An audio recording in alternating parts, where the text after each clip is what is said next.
Setelah Yesus turun dari bukit, orang banyak berbondong-bondong mengikuti dia. Maka datanglah seorang yang sakit kusta kepadanya, lalu sujud menyembah dia dan berkata, Tuhan, jika Tuhan mau, Tuhan dapat mentahirkan aku.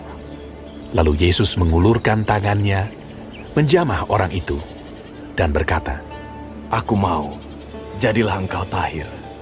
Seketika itu juga, tahirlah orang itu daripada kustanya. Lalu Yesus berkata kepadanya, Ingatlah, jangan engkau memberitahukan hal ini kepada siapapun. Tetapi pergilah, perlihatkanlah dirimu kepada imam dan persembahkanlah persembahan yang diperintahkan Musa sebagai bukti bagi mereka. Ketika Yesus masuk ke Kapernaum, datanglah seorang perwira mendapatkan dia dan memohon kepadanya. Tuhan, hambaku terbaring di rumah karena sakit lumpuh, dan ia sangat menderita. Yesus berkata kepadanya, Aku akan datang menyembuhkannya. tetapi jawab perwira itu kepadanya, Tuhan, aku tidak layak menerima Tuhan di dalam rumahku. Katakan saja sepatah kata, maka hambaku itu akan sembuh. Sebab aku sendiri seorang bawahan, dan di bawahku ada pula prajurit. Jika aku berkata kepada salah seorang prajurit itu, pergi, maka ia pergi. Dan kepada seorang lagi, datang, maka ia datang. Ataupun kepada hambaku, kerjakanlah ini, maka ia mengerjakannya. Setelah Yesus mendengar hal itu, heranlah ia, dan berkata kepada mereka yang mengikutinya, Aku berkata kepadamu, sesungguhnya iman sebesar ini tidak pernah aku jumpai pada seorang pun di antara orang Israel. Aku berkata kepadamu, banyak orang akan datang dari timur dan barat dan duduk makan bersama-sama dengan Abraham, Ishak, dan Yakub di dalam kerajaan surga. Sedangkan anak-anak kerajaan itu akan dicampakkan ke dalam kegelapan yang paling gelap. Di sanalah akan terdapat ratap dan kertak gigi. Lalu Yesus berkata kepada perwira itu, Pulanglah, dan jadilah kepadamu seperti yang engkau percaya. maka pada saat itu juga, sembuhlah hambanya. Setibanya di rumah Petrus, Yesus pun melihat ibu mertua Petrus terbaring karena sakit demam. Maka dipegangnya tangan perempuan itu, lalu lenyaplah demamnya. Ia pun bangunlah dan melayani dia.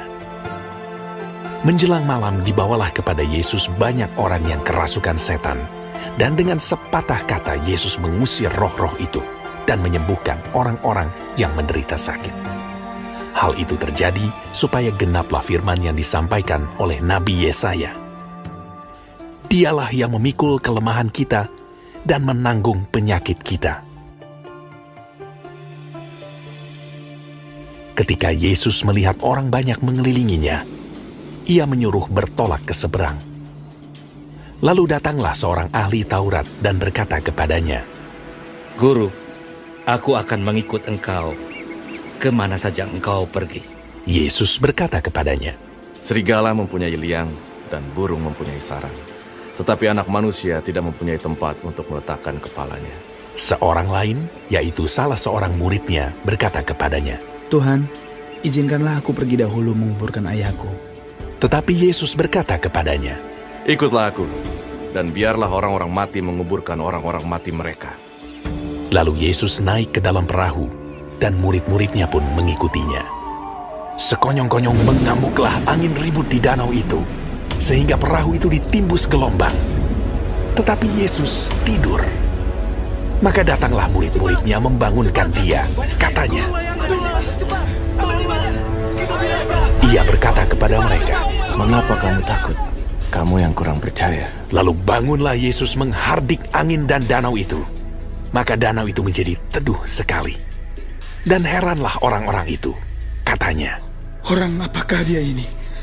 Sehingga angin dan danau pun taat kepadanya. setibanya di seberang, yaitu di daerah orang Gadara, datanglah dari pekuburan dua orang yang kerasukan setan menemui Yesus. Mereka sangat berbahaya, sehingga tidak seorang pun yang berani melalui jalan itu. Dan mereka itu pun berteriak, katanya, Apa urusanmu dengan kami? Hai, anak Allah. Adakah engkau kemari untuk menyiksa kami sebelum waktunya? Tidak jauh dari mereka itu, sejumlah besar babi sedang mencari makan. Maka setan-setan itu meminta kepadanya. Katanya, "Jika engkau mengusir kami, suruhlah kami pindah ke dalam kawanan babi itu." Yesus berkata kepada mereka, Pergilah! lalu keluarlah mereka dan masuk ke dalam babi-babi itu.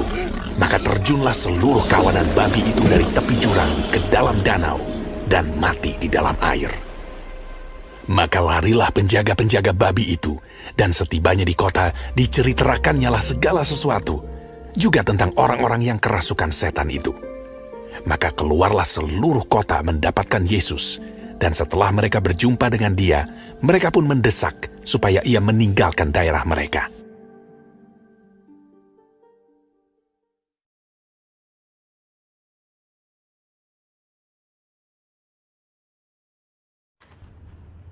Shalom saudara-saudaraku yang kekasih di dalam Tuhan Yesus. Puji Tuhan, hari ini kita dapat mempelajari kitab Matius pasal ke-8.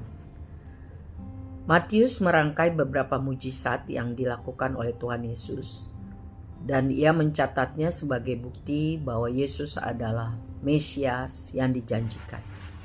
Ia adalah Tuhan, Juru Selamat. Di dalam Matius 8 ayat 17, Tuhan Yesus mengutip Yesaya 53 ayat 4 dan memakainya sebagai rujukan atas pelayanan kesembuhan. Ada beberapa pelajaran yang bermanfaat dari mujizat-mujizat yang dilakukan Tuhan Yesus. Di dalam Markus 4 ayat 40 dan Matius 6 ayat 30 ada golongan manusia yang terindikasi tidak beriman, dan ada juga yang kurang beriman. Tetapi Tuhan kita mau supaya orang yang percaya kepadanya memiliki iman yang besar, seperti yang tercatat dalam Matius 8 ayat 10. Saudara baca ya, iman yang besar itu dianalogikan seperti benih yang tumbuh di hati kita jika ditanam dan dirawat dengan baik. Firman Tuhanlah yang berkuasa membangkitkan iman. Roma 10 ayat 17. Sebab itu kita didorong untuk setia membaca firman, merenungkan, dan mempraktekkan supaya iman kita bertumbuh. Saat kita tetap beriman, waktu pencobaan datang, itu adalah ujian iman kita agar bertumbuh, dan akhirnya memuliakan Tuhan. Jadi yang memberi kemenangan dalam persoalan-persoalan itu bukan perasaan, tetapi iman yang sungguh kepada Yesus Kristus, Tuhan yang sanggup, yang berkuasa untuk menolong kita. Selanjutnya, Tuhan Yesus dicatat bukan hanya melayani orang banyak, tapi juga dia peduli mengatur waktu untuk melayani orang per orang.